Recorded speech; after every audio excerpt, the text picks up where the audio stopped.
Gladiator games. Violence became entertainment. Ancient Rome looked powerful from the outside.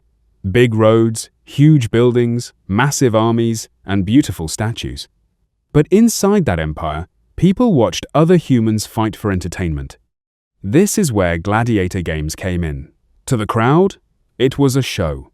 To the people in the arena, it was survival. Many gladiators were enslaved people, prisoners, or people forced into fighting because they had no better choice. They trained like athletes, but they were still treated like property. Imagine walking into a stadium where thousands of people are cheering, not because you scored a goal, but because they want to see if you survive. That was the dark side of Roman entertainment. A normal family could sit in the crowd, eat snacks, laugh, cheer, and watch another human being bleed in the sand. Rome did not just build arenas. Rome built a business around suffering. Slavery. The empire was built on forced labor.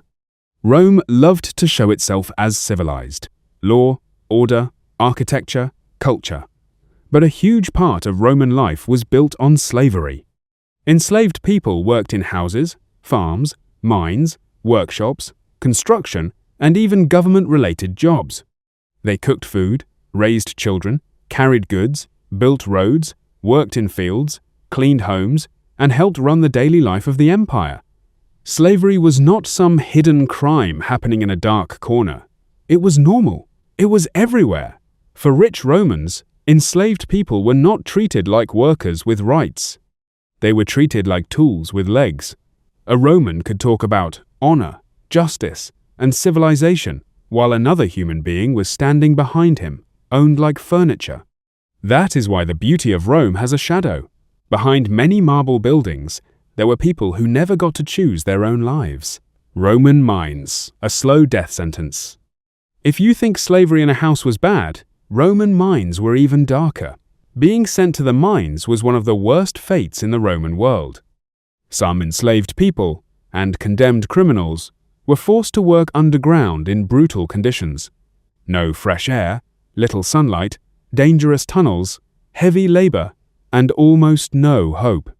This was not just a job. It was punishment with extra steps. The empire needed metal, stone, and resources, so Rome sent human bodies into the ground and squeezed value out of them until they broke.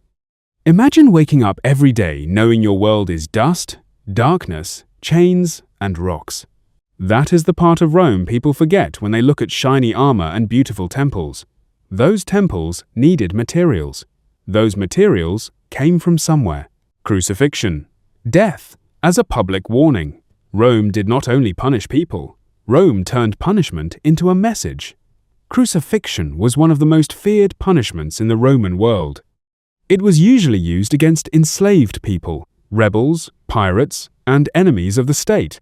And it was not meant to be private. It was public. That was the point. Rome wanted people to see it. A person on a cross was not just being killed, they were being used like a warning sign.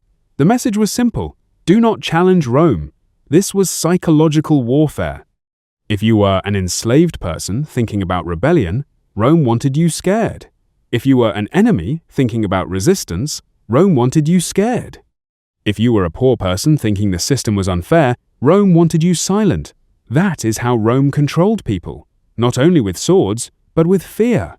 A powerful empire does not need to explain itself when everyone is too terrified to speak. Wild animal executions. The arena became a death machine. Roman arenas were not only for gladiator fights. Sometimes, people were executed by wild animals. This punishment was called being condemned to the beasts.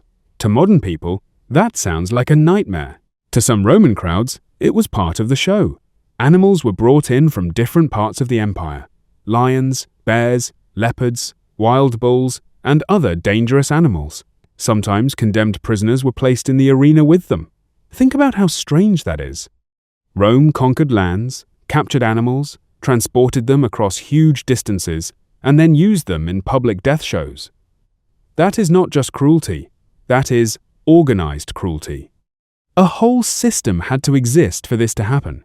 Hunters, traders, trainers, builders, officials, crowds, Everyone played a role. And the person in the arena was turned into entertainment. This is the dark genius of Rome. It could make brutality look like a festival. Child exposure. Some babies were never accepted. One of the darkest parts of ancient Roman family life was what could happen to unwanted babies. In many Roman households, the father had huge power over the family. When a baby was born, the child was not always automatically accepted into the household. If the father rejected the baby, the child could be abandoned. This is called exposure. Sometimes babies were left outside. Some died. Some were taken by strangers. Some may have been raised into slavery. It is hard to imagine today. Vestal Virgins' respect with a terrifying price. The Vestal Virgins were some of the most respected women in Rome. They served the goddess Vesta and protected Rome's sacred fire. They had privileges that many other women did not have. They could own property. They had status, and people respected them. But that respect came with a terrifying condition. They had to remain chaste during their service. If a Vestal was accused of breaking that vow, the punishment could be horrifying. She could be buried alive. The Romans treated it like a bloodless punishment because they did not directly spill her blood. But let's be honest, that is just Rome playing word games with cruelty. It is like saying, we did not kill her.